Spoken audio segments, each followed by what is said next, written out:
tapos picture taking 50 na po, tapos sightseeing 50 na ulit yung pilit. Dala na, tanan natin. Papakita ko muna sa inyo yung mga guidelines, saka kung magkano babayaran ninyo. Imamontage ko yung mga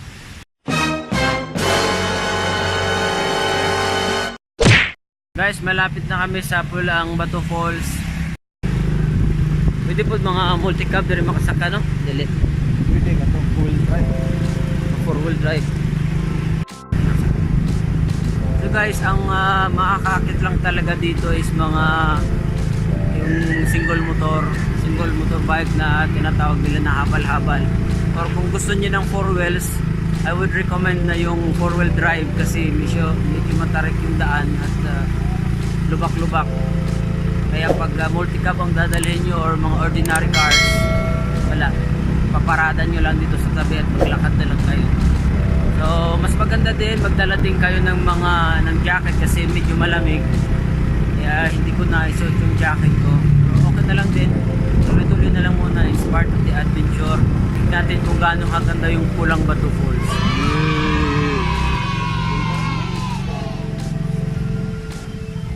Oh guys, nandito na ako sa Pulang Bato Falls. Papakita ko muna sa inyo yung mga guidelines saka kung magkano babayaran niyo. Ito sila, meron silang entrance fee na ang adult ay 50 pesos, children 10 years old and below is 20 pesos, picture taking 50, sightseeing 50, cottage, kung gusto niyo mag-cottage 300 pesos, table with chairs, guest house 2,000, day use, tsaka kung overnight 3,000. So ito yung mga cottages nila guys. So mura lang yung cottages nila kasi 300 pesos lang. Ito guys, ito yung ano kaya nagbantay dito sa. So ang 50 pesos entrance siya, tapos dala na naligo. Wala ito ano nga naman mga ubang bisita nga wala ba nga mag-picture lang may lang may maligo. So 50 lang yapon kada isa ka tao. Oo, 50 lang yapon na siya pero dala na siya tanan. Tala ligo, Picture taking or Wala, dugay ka sightseeing. dira let's say. sightseeing 70. Pero maguna ko nga. Nakalimog na gid kay wala Oo. siya lagi kuan sayop na pagkuan. Oh, sayop din siya. Ang ako diya baka basing sudi mo 50 tapos picture taking 50 na po tapos sightseeing 50 na ulit yung pilit. Dala na tanan natin. Guys, yung pinakita ko sa inyo kanina na ano pag yung 50 pesos kasama na lahat.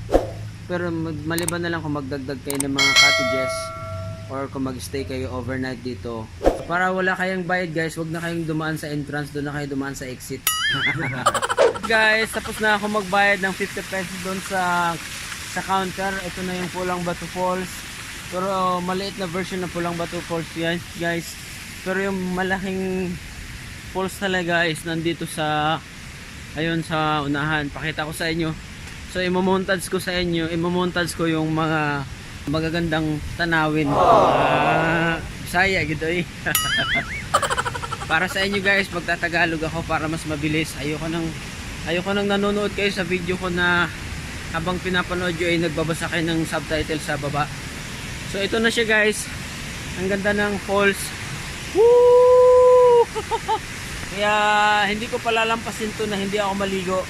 Dalawa ang falls na makikita nyo dito. Itong medyo itong isang maliit, meron din dito na malaki. So sa tingin ko medyo delikado siya pero try ko pa rin puntahan to.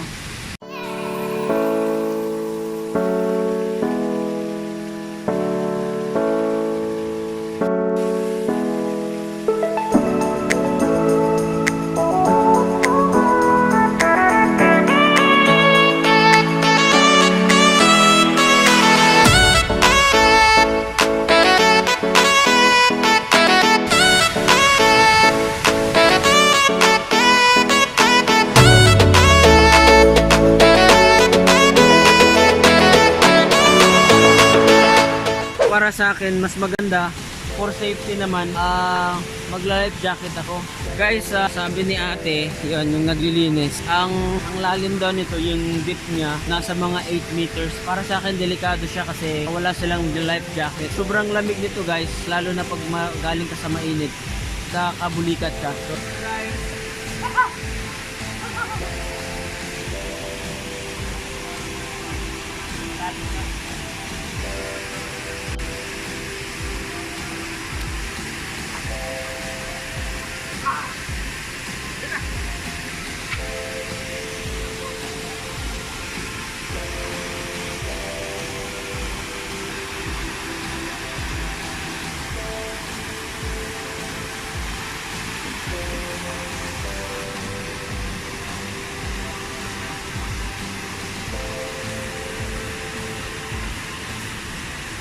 guys, tapos na ako maligo. Grabe, sobrang lamig. Grabe. Woo! So enjoy lang kayo guys kahit mag-isa kayo. So hindi ibig sabihin na kailangan may kasama kayo para mag-enjoy. So kahit mag-isa ka, pwede mong pasahin ang sarili mo. Ngayon, tapos na ako dito sa Bulang Bato Falls. Ngayon, sabi nila mayroon dang malapit na hot spring dito. So mula sa malamig, pumunta doon ako sa mainit. Grabe, sarap talaga magbakasyon ng ganito. You have to treat yourself sometimes para reward mo to sa sarili mo.